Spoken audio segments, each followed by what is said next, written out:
वळूया पुढच्या बातमीकडे। दसऱ्याचा मेळावा झालेला होता। या दसऱ्याच्या मेळाव्यामध्ये रामदास कदम यांनी भाषणातून गंभीर आरोप केलेला होता आणि त्यानंतर सलग आज तिसऱ्या दिवशी देखील त्यांनी पत्रकार परिषद घेतली आणि या पत्रकार परिषदेतून त्यांनी आपल्या आरोपांचा जो सिलसिला आहे तो कायम ठेवलेला आहे आणि उद्धव ठाकरेंवर हल्लाबोल चढवला आहे। यासोबतच काल आरोपांना उत्तर देणाऱ्या अनिल परबांवरही त्यांनी गंभीर आरोप केले। बाळासाहेब ठाकरेंच्या निधनावेळी मातोश्रीवर उपस्थित असणाऱ्या डॉक्टरांची नावे जाहीर करा असं आव्हान कदमांनी परबांना दिलं। यासोबत माझ्या आरोपांना अनिल परबांऐवजी उद्धव ठाकरे का उत्तर देत नाहीत असा सवालही त्यांनी विचारला।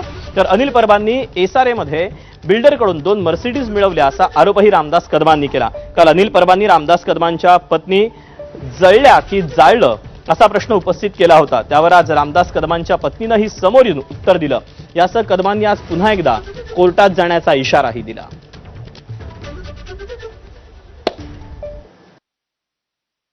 बाळासाहेब ज्या खोलीत होते शेवटचे दिवस, त्यावेळेला 24 तास तिथे डॉक्टरांचं पथक होतं।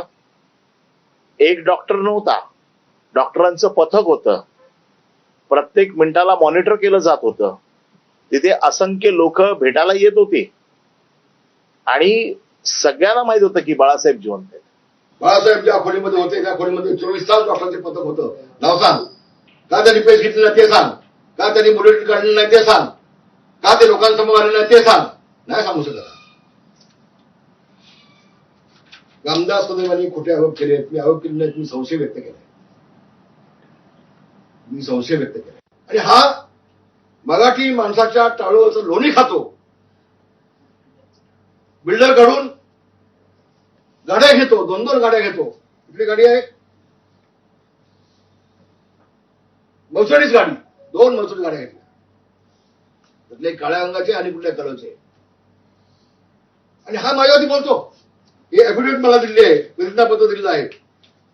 त्यामध्ये त्यांनी म्हटलंय संजय कदम, अनिल परब यांनी प्रेमनगरच्या प्रोजेक्ट मधून भरपूर कोट्यावधी रुपयाचे कमावले।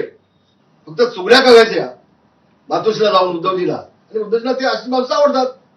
त्यातलं हे काय भांडगुळ। आणि म्हणून पहिल्यांदा तुम्हाला जो नीच म्हटला होता त्याचा मी धिक्कार करतो, निषेध करतोय। संशय व्यक्त करून एखादी जर चौकशी मागितली ती ते चूक नाही, चूक होत नाही। आणि म्हणून अनिल परब तू का बोलतोयस? उद्धव ठाकरे का बोलत नाही? उद्धव ठाकरेचे बाप होते बाळासाहेब ठाकरे। बापाच्या बाबतीमध्ये शंका कोणी उत्पन्न केली त्याचं निरसन स्वतः मुलांनी केलं पाहिजे। मी जातो ना कोर्टामध्ये तुझ्या विरोधामध्ये, मी जातोय ना तुझ्या विरोधामध्ये, तर न्यायालयामध्ये मी जातोय। आणि तू नाकोटेचं काय सांगतोयस?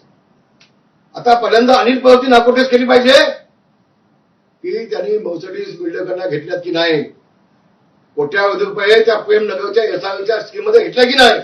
1993 ला रामदास कदम यांनी रामदास कदम यांच्या बायकोने स्वतःला जाळून घेतलं। ते जाळून घेतलं का तिला जाळलं का काय झालं हे देखील नार्कोटेक्स मध्ये आलं पाहिजे।